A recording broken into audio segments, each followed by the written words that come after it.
কিছুদিন আগে আমি একটি কমিউনিটি পোস্ট করেছিলাম যেটাই তোমরা 3D স্টুডিওর ওপর বেশি রেসপন্স দিয়েছো। অ্যান্ড 3D স্টুডিও আমাদের ক্যাটাগরিতে খুব কম ক্রিয়েটর ইউজ করে, like logic renovate, step bro, tube sensei, আরও কিছু জন। আর এটা বানানোর জন্য আপনার কোনো 3D অ্যাপ বা অবজেক্ট লাগবে না। এটা শুনে আপনি অবাক হচ্ছেন। তো প্রথমে এটা দেখুন, এটা আমি শুধু Pixellab আর InShot দিয়ে মাত্র 5 মিনিটে বানিয়েছি। তো 3D স্টুডিও বানানোর জন্য Pixellab ওপেন করে নেবেন, দেন ওপরে 3 ডটে ক্লিক করবেন অ্যান্ড ইমেজ সাইজে ক্লিক করবেন অ্যান্ড এখানে কাস্টম থেকে ইউটিউব থাম্বনেল সিলেক্ট করে নেবেন। এবার উপরে প্লাস আইকনে ক্লিক করে ফ্রম গ্যালারিতে ক্লিক করবেন আর এই ব্যাকগ্রাউন্ডটি অ্যাড করে নেবেন।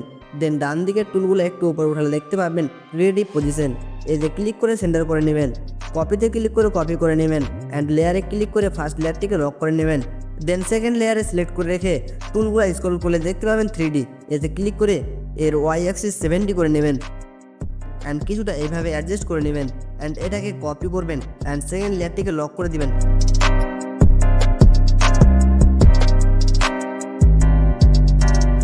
দেন 3D থেকে এটা ওয়াই অ্যাক্সিস 70 করে নেবেন, -70 করে নেবেন। এটাকে এভাবে অ্যাডজাস্ট করে নেবেন অ্যান্ড টুলগুলো থেকে 2 ব্যাক করে নেবেন। ঠিক এই পাশেরটাও 2 ব্যাক করে নেবেন।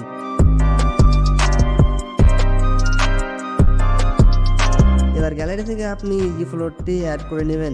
দেন রিলেটিভ সাইজ থেকে এটাকে ছোট বড় করে নেবেন।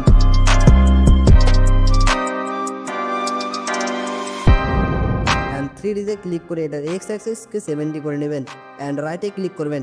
এবার এটাকে ভালোভাবে ফ্লোরের জায়গায় অ্যাডজাস্ট করে নেবেন আর সাইডের ফাঁকাগুলো যেন না থাকে। দেন এটাকে 2 ব্যাক করে নেবেন। এবার আমরা কিছুটা এলিমেন্ট অ্যাড করব, এর জন্য ফর্ম গ্যালারি থেকে প্রথমে আমি এই ওয়াল হুকটা অ্যাড করে নিলাম। সমস্ত কিছু লিঙ্ক আপনারা ডিসক্রিপশন বক্সে পেয়ে যাবেন। এটাকে ছোট করে ওয়ালের বাম দিকে এভাবে রাখবেন। আবারও অন্য এলিমেন্ট অ্যাড করব, এখানে এই পুতুলটা অ্যাড করে নেব অ্যান্ড এটাকে ওয়াল হুকে ভালোভাবে অ্যাড করে নেব।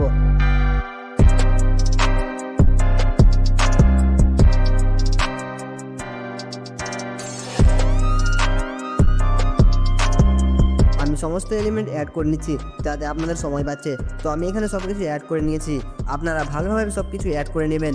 এবার এটাকে সেভ করে নেবেন। তো সেভে ক্লিক করে হাইট থেকে আলট্রাতে সিলেক্ট করে সেভ করবেন। আপনি আবারও Pixellab নতুন প্রজেক্ট ওপেন করে নেবেন অ্যান্ড ফর্ম গ্যালারি থেকে এই টেবিলটা অ্যাড করে নেবেন। দেন টুলগুলো উপরে উঠালে দেখতে পাবেন এরেজ কালার, এতে ক্লিক করে এনেবেল করে নেবেন অ্যান্ড এক লেখাটি ক্লিক করে আপনি ব্ল্যাক কালারটি সিলেক্ট করে নেবেন অ্যান্ড ওকেতে ক্লিক করবেন। এবার এই টেবিলকে ভালো করে আমার মতো সেন্টারে করে নেবেন। আবার ফর্ম গ্যালারি থেকে এই চেয়ারটি অ্যাড করে নেবেন এবং সেমভাবে এটারও কালারটা রিমুভ করে নেব এরেজ কালার থেকে। এবার এটাকে কিছুটা এইভাবে টেবিলের মাঝখানে ভালো করে অ্যাডজাস্ট করে নেবেন টেবিলের অনুযায়ী অ্যান্ড এটাকে 2 ব্যাক করে নেবেন। এবার গ্যালারি থেকে আপনার ক্যারেক্টারটি অ্যাড করে নেবেন এবং ভালোভাবে চেয়ারের সামনে বসে নেবেন এবং 2 ব্যাক করে নেবেন।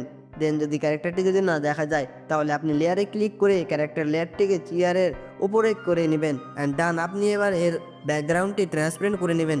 এবার এটাকে আলট্রা করে সেভ করে নেবেন। এবার 3D লুকের জন্য যে কোনো ভিডিও এডিটিং অ্যাপ্লিকেশন ওপেন করে নেবেন। আমি InShot ওপেন করে নিচ্ছি। এবার ফার্স্ট ব্যাকগ্রাউন্ড অ্যান্ড তারপর ক্যারেক্টারটা অ্যাড করে নেব।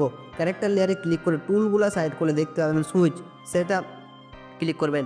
দেন লেয়ারটাকে প্রথমে নিয়ে আসবেন অ্যান্ড ভালোভাবে ব্যাকগ্রাউন্ডের সাথে অ্যাডজাস্ট করে নেবেন।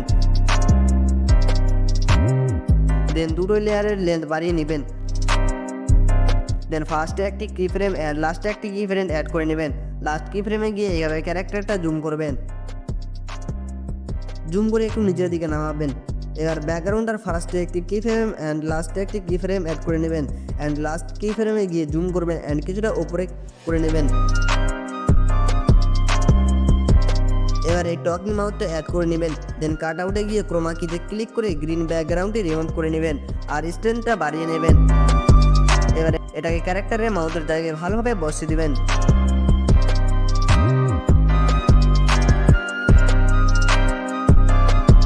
এবার ফার্স্টে একটি কি ফ্রেম অ্যান্ড লাস্টে একটি কি ফ্রেম, লাস্টের কি ফ্রেমে গিয়ে আবার একটা ক্যারেক্টারের মাউথের জায়গায় ভালোভাবে অ্যাডজাস্ট করে নেবেন। সব কিছু ঠিক থাকলে এক্সপোর্ট করে নেবেন। আবারও একটি নতুন প্রজেক্ট ওপেন করবেন অ্যান্ড এখন সেভ করার ভিডিওটি অ্যাড করে নেবেন এবং ডুপ্লিকেটে করে নেবেন। এবার ডুপ্লিকেট লেয়ারটিকে রিভার্স করে নেবেন।